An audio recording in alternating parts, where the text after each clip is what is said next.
తమిళనాడు సీఎంగా విజయ్ రేపు చేయబోయే ప్రమాణ స్వీకారం రద్దయింది. లోక్ భవన్ లో రెండోసారి కలిసి ప్రభుత్వ ఏర్పాటుకి అవకాశం ఇవ్వాలని గవర్నర్ విశ్వనాథ్ అర్లేకర్ ను కోరిన ప్రమాణ స్వీకారానికి ముందు సంఖ్యాబలాన్ని ఇవ్వాలని గవర్నర్ కోరారు.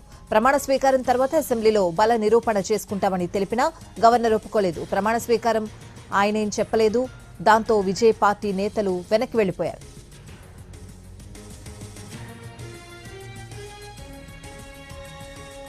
తమిళనాడు సీఎంగా విజయ్ రేపు చేయబోయే ప్రమాణ స్వీకారం రద్దయింది. లోక్ భవన్ లో రెండోసారి కలిసి ప్రభుత్వ ఏర్పాటుకి అవకాశం ఇవ్వాలని గవర్నర్ విశ్వనాథ్ అర్లేకర్ ను కోరిన ప్రమాణ స్వీకారానికి ముందు సంఖ్యాబలాన్ని ఇవ్వాలని గవర్నర్ కోరారు. ప్రమాణ స్వీకారం తర్వాత అసెంబ్లీలో బల నిరూపణ చేసుకుంటామని తెలిపినా గవర్నర్ ఒప్పుకోలేదు. ప్రమాణ స్వీకారం పై ఆయనేం చెప్పలేదు. దాంతో విజయ్ పార్టీ నేతలు వెనక్కి వెళ్లిపోయారు.